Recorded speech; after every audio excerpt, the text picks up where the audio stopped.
국민의힘 선대위의 난맥상이 점입 가경입니다. 윤석열 검사가 걸어왔던 아나무인의 행보가 인과응보의 비수가 되어 자신의 가슴에 꽂히는 형국이라고 아니할 수 없습니다.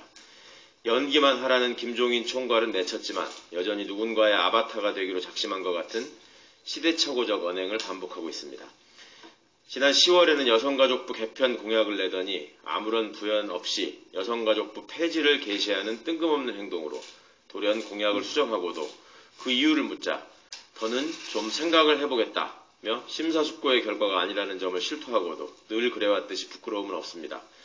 이수정, 신지혜 등을 영입하며 의기양양했던 모습은 또 어디로 갔는지 알 수 없습니다. 살을 찌워 병역을 회피했다는 지적을 받는 한 재벌의 뜬금없는 멸공 발언에 동조하여 제1야당의 대선 후보라는 사람과 잊혀지기를 두려워하는 구태 정치인들이 멸치와 콩을 들고 소위 멸공 챌린지를 이어가며 유통기한이 한참 지난 색깔론을 들고 나오는 모습은 참담합니다. 결국 혐오와 분열을 앞세워 선동하는 것을 선거 전략으로 삼았다면 더욱 어이없는 일입니다. 트럼프 시대를 상징하는 표현인 화염과 분노가 떠오릅니다. 국민을 속이려는 정략에만 기초한 무책임한 선동이 어떻게 민주주의를 훼손하고 극우의 준동을 일으켰는지 반면 교사로 삼기를 권합니다. 당신들의 바람이나 생각보다 시대는 훨씬 많이 발전했습니다. 정치 입문 이후 단 한 번도 대선 후보로서의 품격을 보여준 적 없는 윤석열과 제1야당의 모습이 연일 국민에게 수치심과 자괴감을 안기고 있습니다.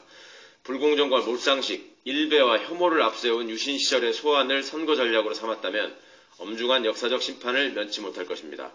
대선은 도박이 아닙니다. 국민의 삶과 대한민국의 안위를 위한 진지한 고민과 발전적인 대안을 제시하기보다 정권교체의 여론이라는 환상에 기대어 대선을 그저 사욕을 채우기 위한 도구로 삼는 후보에게 다가올 것은 퇴장과 심판뿐이라는 점을 명심해야 할 것입니다.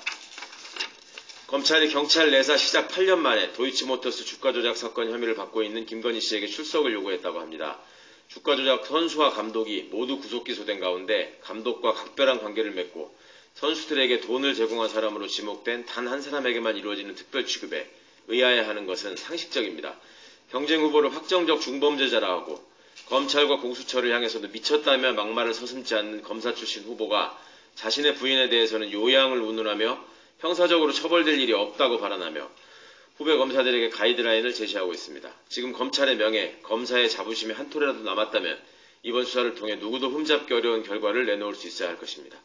윤 후보 스스로 일관되게 가졌던 원칙과 잣대는 저와 제 가족 또 제 주변에게도 모두 똑같이 적용하겠다고 발언한 것처럼 도무지 납득하기 어려운 각종 본부장 비리에 대하여 엄정하고 철저한 수사와 심판이 따라야 할 것입니다. 감사합니다.